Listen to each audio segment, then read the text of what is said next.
الحمد للہ کفا وسلام علی عبادہ الذین اصطفیٰ اما بعد۔ محترم ناظرین حضرات، آج ہم قبر کے متعلق، وہ قبر جس میں ہم میں سے ہر ایک کو جانا ہی ہے، اس کے متعلق ہم ایک واقعہ بیان کرنے جا رہے ہیں، اور یہ واقعہ شیخ الحدیث شمس الدین بہاری صاحب دامت برکاتہم نے ایک جلسہ میں بتایا اور میرے کو بہت اچھا لگا۔ میں نے سوچا کہ آپ حضرات سے بھی شیئر کروں۔ واقعہ یہ ہے کہ ایک مرتبہ ایک شخص کا انتقال ہوا اور بادشاہ نے کہا کہ اس لاش کے ساتھ جو بھی شخص قبر میں صرف ایک دن رہے گا، میں اپنی تمام بادشاہیت میں سے آدھا اس کے نام لکھ دوں گا۔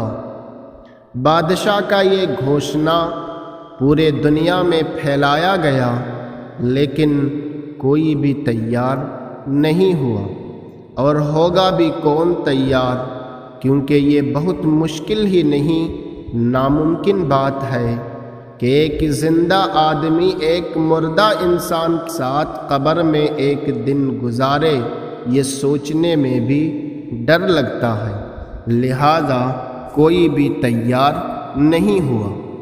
لیکن ایک لکڑی کاٹنے والا جو کولہاڑی سے جنگل سے لکڑی کاٹ کاٹ کر بازار میں بیچتا تھا، اس کو یہ خبر ملی کہ بادشاہ کا یہ اعلان اور گھوشنا ہوا ہے، تو اس نے سوچا کہ میں اپنا سارا زندگی تو لکڑی کاٹنے میں گزار دی، باقی کتنا رہا زندگی وہ بھی معلوم نہیں۔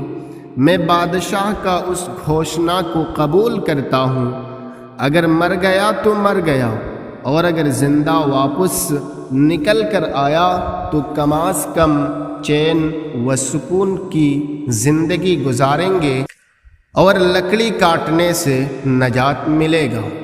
یہ سوچتے ہوئے لکڑی کاٹنے والا تیار ہو گیا، اور بادشاہ کے گھوشنا کے مطابق لاش کے ساتھ قبر میں لکڑی کاٹنے والے کو بھی دفن کر دیا۔ ادھر قبر میں دو فرشتہ سوال و جواب کے لیے آئے تو دیکھا دو آدمی ایک ہی قبر میں، ایک سویا ہوا اور ایک بیٹھا ہوا۔ وہ دونوں فرشتہ تعجب میں پڑ گئے، حیرت میں پڑ گئے کہ سوال کس سے کروں، بیٹھا ہوا سے یا سویا ہوا سے۔ اسی کشمکش میں وہ دونوں فرشتہ رب العالمین کے دربار میں جا کر یہ گہار لگائے کہ یا اللہ، اس قبر میں تو دو انسان ہیں، ایک سویا ہوا، دوسرا بیٹھا ہوا، اب سوال کس سے کیا جائے؟ رب العالمین نے فرمایا بیٹھے ہوئے سے جا کر سوال کرنا، اور سوال یہ کرنا کہ میں نے اس کو دنیا میں ایک کولہاڑی دی تھی اور جسم میں طاقت دیا تھا، ہاتھ دیا تھا، اسی طاقت اور ہاتھ کے ذریعہ کولہاڑی سے اس نے جنگل سے لکڑی کاٹ کاٹ کر بازار میں بیچتا تھا، اسی کولہاڑی کا تم جا کے اس بیٹھے ہوئے سے حساب مانگنا۔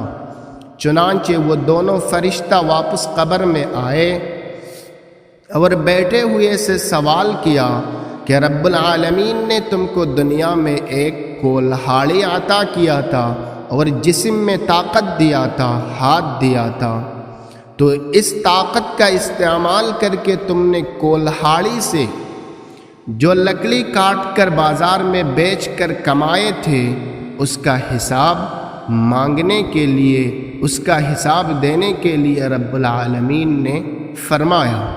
تو یہ لکڑی کاٹنے والا حیران رہ گیا کہ میں زندگی میں تو اپنی جسم کا اللہ نے جو طاقت دیا ہے، ہاتھ دیا ہے، اس کا تو ایک دن میں نے شکریہ ادا نہیں کیا، اور کولہاڑی بھی رب العالمین نے عطا کی ہے، اس سے میں نے کتنا لکڑی کانٹا کتنا بیچا، کتنا کمایا، کوئی حساب میرے پاس نہیں ہے۔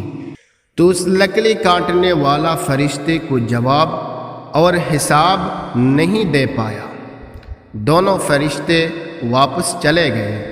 یہ لکڑی کاٹنے والا فرشتے کے سامنے ایک کولہاڑی کا بھی حساب نہیں دے پایا۔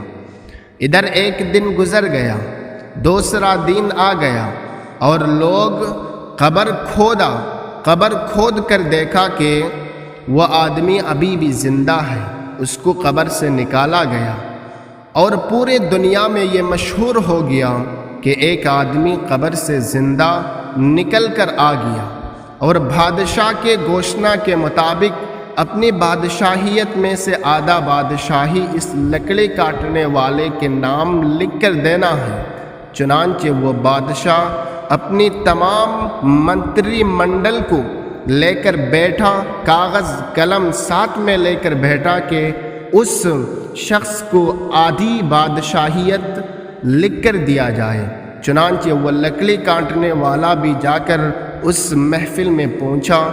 جب بادشاہ اپنی بادشاہیت میں سے آدھا بادشاہی اس لکڑی کاٹنے والے کے نام لکھ کر دینے والا تھا تو اس لکڑی کاٹنے والے نے کہا کہ بادشاہ سلامت، آپ کا بادشاہی آپ کو مبارک ہو۔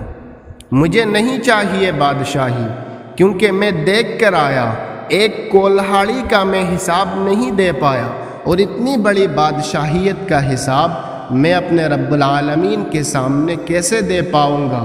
اس لیے آپ کا بادشاہی آپ کو مبارک ہو، مجھے نہیں چاہیے۔